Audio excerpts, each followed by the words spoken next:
বাংলাদেশের ভয়াবহ বন্যা পরিস্থিতির মাঝেই এবার ফারাক্কা বাঁধের ১০৯টি দরজা খুলে দিয়েছে ভারত। দেশটির দাবি, বিহার ও ঝাড়খণ্ড রাজ্যে বন্যা ও পানির চাপ বৃদ্ধি পাওয়ায় এই বাঁধ খুলে দেওয়া হয়েছে। এদিকে ফারাক্কা বাঁধ খুলে দেওয়ার খবরে বাংলাদেশের মানুষের মাঝেও দেখা দিয়েছে উৎকণ্ঠা। চলমান বন্যা পরিস্থিতি কি আরও ভয়াবহ রূপ নেবে?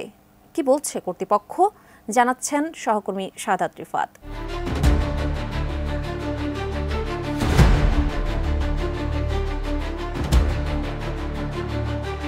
ভারতের উজান থেকে নেমে আসা পানি ও টানা বৃষ্টির কারণে স্মরণকালের সবচেয়ে ভয়াবহ বন্যা দেখছে বাংলাদেশ। ঘর ছাড়া হয়েছে ১২টি জেলার কয়েক লাখ মানুষ। এর মধ্যে আরও একটি দুঃসংবাদ পেল বাংলাদেশ। এবার ফারাক্কা বাঁধের ১০৯টি দরজা খুলে দিয়েছে ভারত। সোমবার বিকেলে এই বাঁধ খোলা হয়েছে বলে খবর পাওয়া গেছে। জানা যায়, প্রাথমিক পর্যায়ে ১১ লাখ কিউসেক পানি ছাড়া হয়েছে। কর্তৃপক্ষের দাবি, পানি না ছাড়লে বাঁধের মারাত্মক ক্ষতি হতো। এ কারণে বাধ্য হয়েই বাঁধের মুখ খুলে দিয়েছে তারা।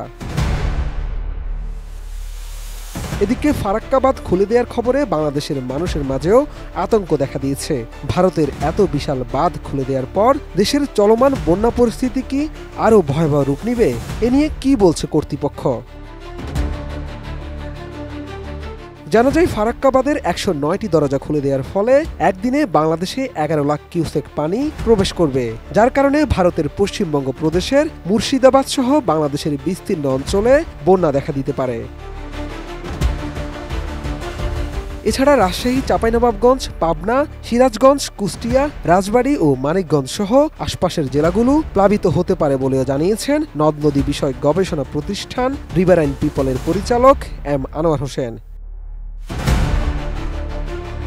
শতভাগ মসৃণ ব্রাশ ইম্পেলার নিশ্চিত করে অধিক পানির flow. RFL water pump on করলে পানির তুফান। রিভারাইন পিপলের পরিচালক এম আনোয়ার হোসেন আরও বলেন, ফারাক্কা বাঁধের গেট খুলে দেওয়ার খবরটি বাংলাদেশের জন্য বিপজ্জনক, তাই সবাইকে সতর্ক থাকার আহ্বানও জানান তিনি।